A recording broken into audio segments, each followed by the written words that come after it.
O tema da carta é a Assembleia de Deus daqui a 50 anos. Ele começa assim: até Nabucodonosor se preocupava com o que seria o seu reino depois dele. Daniel 2:29. Só que ele soberbamente se preocupava com a sua própria grandeza e dos herdeiros de seu reino. Quanto a nós que constituímos a Assembleia de Deus no Brasil, de modo especial os que têm encargo da liderança, é justo nos preocuparmos com o futuro dessa igreja, a quem Deus confiou grandes responsabilidades, nesses tempos que precedem a vinda do Senhor Jesus. Há anos passados, a revista Obreiro publicou um artigo nosso em que expusemos 3 fases importantes da Assembleia de Deus no Brasil: fundação, expansão, consolidação, com vistas ao alertar a liderança da igreja na atual geração para a enorme responsabilidade que lhe cabe quanto à manutenção do padrão bíblico da igreja, seu espiritual e sua condição para satisfazer os santos propósitos de Deus quanto à salvação do mundo e, consequentemente, a grandeza e estabilidade espiritual. Nas linhas que compõem esse trabalho, formulamos uma pergunta cuja resposta só virá cabalmente daqui a meio século. Nesse tempo, não estarei mais aqui para testemunhar os fatos que são objetos de nossa preocupação. Muitos outros, qualquer que seja a sua condição espiritual, já estarão também na eternidade. Se Jesus não vier antes disso, muitos jovens que leram este artigo certamente se recordarão das nossas predições e esperamos, permita o Senhor da glória, as vejam cumpridas em seus aspectos positivos. História acidentada. À luz das Sagradas Escrituras, a igreja de Jesus, por ele edificada, Mateus 16:18,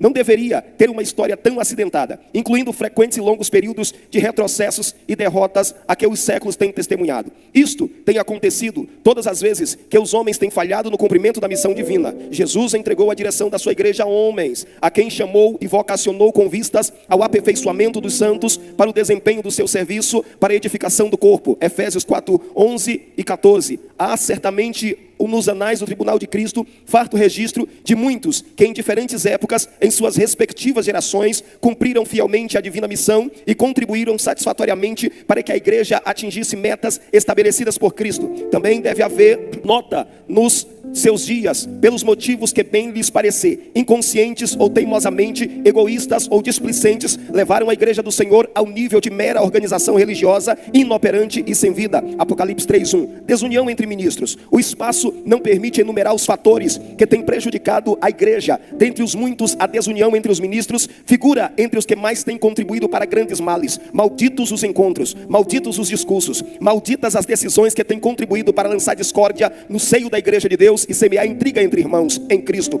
O poder do Espírito Santo só se manifesta aonde há unidade de espírito. As desavenças entre os que pregam a paz tanto causam escândalo e perturbação, como entristecem o Espírito Santo e consequentemente impedem o avivamento. Não é sem propósito que Deus tem infundido em tão grande número de cristãos a crença do batismo com o Espírito Santo e o revestimento de poder. Nesses dias em que a desigualdade demográfica tem alcançado proporções alarmantes, temos hoje o maior número de crentes de todos os tempos, o maior número de descrentes desde que o mundo existe. Temos também os maravilhosos recursos da tecnologia moderna e dos meios de comunicação. É a vontade de Deus que haja nesses últimos dias muitos milhões de crentes salvos, cheios do Espírito Santo e de poder, pois há bilhões de perdidos por evangelizar. Porque falamos de crentes cheios do Espírito Santo, porque crentes fracos e sem vida não evangelizam. A história registra o declínio espiritual de numerosos movimentos espirituais aos 50 anos de existência. Conheço as Assembleias de Deus há 45 anos, hoje está bem maior do que quando aceitei a fé, mas em proporções deveria estar ainda muito maior. O ritmo do crescimento não corresponde ao número de crentes que já se compõem. Se todos vivessem e trabalhassem no poder do Espírito, a colheita seria muito mais abundante. Orgulho denominacional.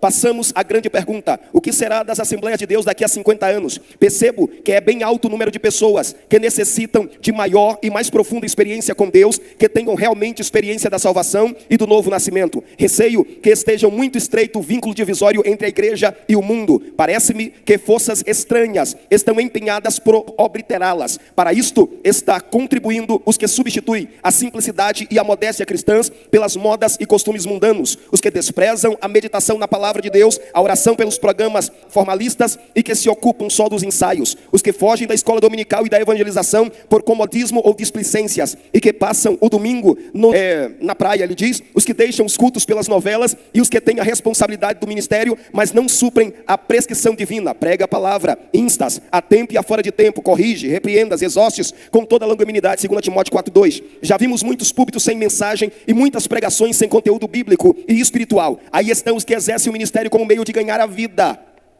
e não de ganhar almas. Hoje é comum no Brasil, pessoas que se dizem exemplos e modelos da igreja, declarar abertamente que é normal se cobrar valores exorbitantes para pregar a palavra de Deus. Aí estão os que exercem o ministério como meio de ganhar a vida e não de ganhar a alma. Por esses caminhos seguiram muitas igrejas que hoje possuem pequenos templos, grandes demais para os que se congregam. Por esta senda trilham igrejas que só resta a organização, que estão fechando seus templos e os vendendo a ateus inimigos do evangelho. Estas coisas estão acontecendo em nossos dias. Alguns casos são de nosso conhecimento pessoal. Tudo isso pode acontecer quando o orgulho denominacional e a vaidade do pregador e dos crentes tomam o lugar da santidade e do espírito no seio da igreja. Estas coisas constituem grandes males, refletindo, além disso, o mal, a pobreza espiritual dos crentes. Se a Assembleia de Deus não vigiar e não fechar as portas para os males aí denunciados, se seguir o exemplo dos que trocam a Bíblia pela etiqueta social, se apegam-se aos métodos humanos em detrimento da oração e da pregação da palavra de Deus, no poder do Espírito Santo, daqui a 50 anos, poderá ser apenas uma grande denominação composta de muitos doutores, mestres modernistas sem vidas, aplaudidos por aqueles que não suportam a sã doutrina, que sofrem comichão nos ouvidos, 1 Timóteo 4:3-4. Poderá ser apenas uma grande denominação, no entanto, menos numerosa do que hoje. Igreja sem doutrina e sem poder de Deus, da qual, na melhor das hipóteses, os crentes se tornam semelhantes aos 7.000 contemporâneos de Elias. Existem, mas só existem onde eles estão. Portas abertas para o mundo, aos que presunçosamente ou teimosa estão ensinando que ou as Assembleias de Deus mudam a norma doutrinária ou de disciplina, abre as portas para o mundo, ou então se esvaziará. Isso não é verdade, é antibíblico. E a voz tentadora do inimigo de Deus e da igreja, ao contrário, se a igreja abrir as portas para o mundo, estará fechando as portas para o Espírito Santo, e assim, de fato, inevitavelmente esvaziar-se-á e vão formar os tristes exemplos acima aludidos. Se ao contrário, a igreja perseverar na doutrina dos apóstolos, no poder do Espírito Santo, na santidade da palavra de Deus, os levianos inconscientes e mundanos poderão sair, mas a igreja continuará edificando-se, caminhando no temor do Senhor e no conforto do Espírito Santo e crescendo em número. A prova disto são muitos milhares de jovens crentes das Assembleias de Deus que vivem em pleno Espírito Santo e são na igreja exemplo de santidade sincera e devoção eficiente na atividade. Devemos admitir com tristeza que tem diminuído o percentual dos que oram, dos que evangelizam, dos que se convertem, dos que são batizados com o Espírito Santo e da operação de cura e de maravilhas. Essas atividades e operações são o melhor impacto de um avivamento espiritual. Não convém dissimular. É mistério que aceitemos a realidade e armemo-nos com toda a armadura de Deus, Efésios 6, para enfrentarmos essa situação, reconduzindo a igreja ao padrão bíblico divino, antes que tenhamos que lamentar semelhante ao povo de Deus no passado. Já não vemos os nossos sinais, já não vemos os nossos profetas. Uma potência espiritual. Por outro lado, tudo para se tornar uma potência espiritual, capaz de cumprir a divina missão e levar o mundo a Cristo. A igreja se compõe de vários milhões de membros,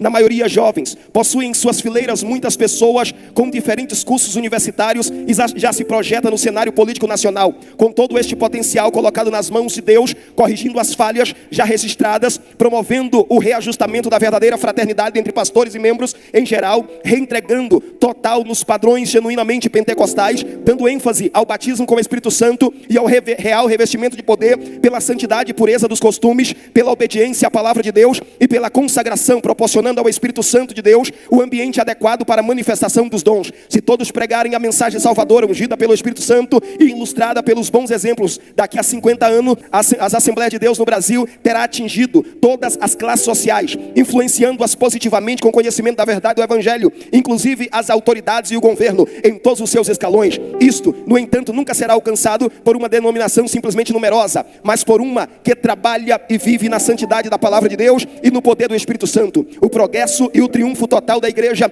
depende e dependerão de um avivamento permanente e poderoso, e em relação a este avivamento, há 3 grupos distintos no seio da igreja. O primeiro grupo, os que estão contribuindo para que o avivamento continue, são os que realmente nasceram de novo, que servem, obedecem à palavra de Deus por amor, se alimentam diariamente e regularmente da leitura, da meditação da palavra de Deus e na oração, que respeita a sã doutrina como regra infalível de fé e prática, que se conservam dentro dos padrões quanto à sobriedade e à modéstia cristã, que praticam e promovem a fraternidade por respeito à paternidade divina, que contribuem para o progresso da obra de Deus com seu trabalho e com seu dinheiro, que praticam o cristianismo no templo, em casa, no trabalho, os que pregam e vivem o que pregam, enfim, os que vivem para Cristo, para a glória de Cristo. O segundo grupo, os que este grupo se compõe, os que não contribuem para que o avivamento aconteça. Este grupo se compõe dos que professam a fé no evangelho, não causam escândalo na igreja nem na sociedade, que vão aos cultos nos dias de festa e domingo, de bom tempo, mas não compartilham das orações da evangelização e não participam das responsabilidades financeiras da igreja. Enfim, os que desempenham o papel de meros espectadores, frequentantes de festas e ajuntamentos espirituais. Terceiro grupo, o dos que contribuem para que o avivamento não aconteça ou desapareça. Este é composto dos que se dizem crentes, mas são crentes do seu próprio modo. Não honram a sã doutrina, os bons costumes, mas querem ser honrados. Não respeitam o ministério da igreja, mas querem o privilégio da liderança e posições destacadas, que dão mau testemunho na vizinhança e no comércio, onde exalam o mau cheiro dos seus negócios feios. São insatisfeitos e murmuradores, maledicentes, intrigantes. São os que causam divisões e promovem discórdias, desordens no seio da igreja de Deus. Não evangelizam, não oram e não cooperam financeiramente. Enfim, os que contribuem para desacreditar o evangelho e entristecer o Espírito Santo. Por outro lado, são igualmente prejudiciais à marcha do avivamento os que confundem o poder de Deus com barulho, vida espiritual abundante com fanatismo, os que buscam ser aplaudidos ostentando uma espiritualidade irreal, bem como os que vivem de empolgação infrutífera, que levam crédito à operação do Espírito Santo. Você está colaborando com a sua igreja? Seja um organismo vivo, poderoso, para que ele cumpra cabalmente a sua missão no plano de Deus, para que ao mundo seja apresentada a Cristo. Igreja gloriosa, sem mácula, sem ruga. No futuro depende muito mais da sua condição espiritual do que você pode fazer e do que está fazendo hoje. Como está a sua vida e a sua contribuição para o avivamento? Pastor Estevão Ângelo de Souza,